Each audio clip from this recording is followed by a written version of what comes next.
Hi hello friends, ரொம்ப நாள் கழித்து உங்களை இந்த வீடியோவில் பார்க்குறேன். இன்றைக்கி நம்ம என்ன பார்க்க போகிறோன்னா, முட்டை குழம்பு வந்து எவ்வளோ ஈஸியாக செய்கிறது அப்படின்றத பார்க்கலாம். அதுக்கு முன்னாடி வந்து பேனை வந்து நல்லா ஹீட் பண்ணிவிட்டு கொஞ்சமாக ஒரு 2 டேபிள் ஸ்பூன் அளவுக்கு எண்ணெய் ஊற்றிக்கோங்க.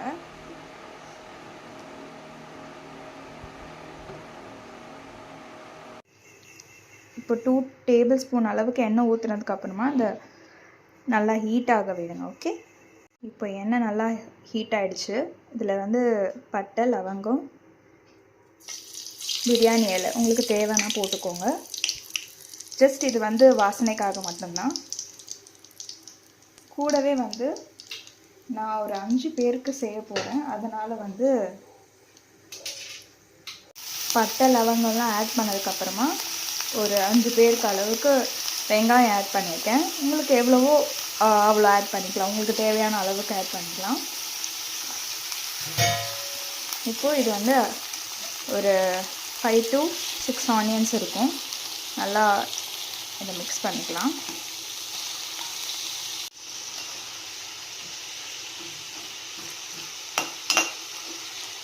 நல்லா ஆனியன் வந்து ரெட்டிஷாக வர வரைக்கும் நம்ம இப்படி மிக்ஸ் பண்ணிகிட்டே இருக்கணும் கொஞ்சம் நேரத்துக்கு.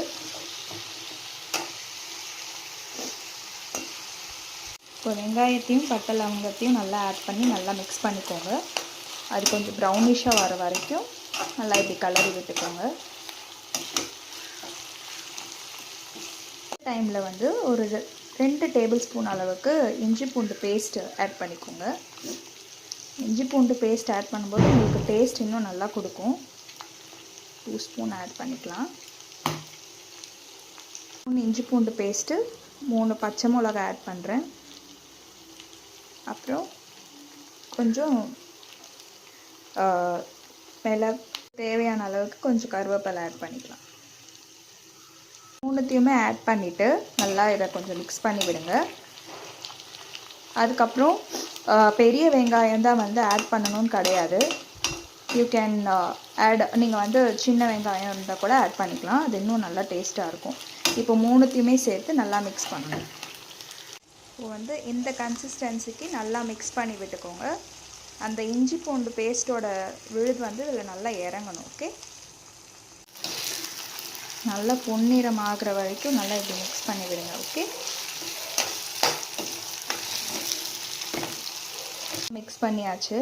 அது கொஞ்சம் ப்ரௌனிஷாக வந்துருச்சு. ஸோ ப்ரௌனிஷாக வந்ததுக்கப்புறமா நல்லா கலரி விடுங்க.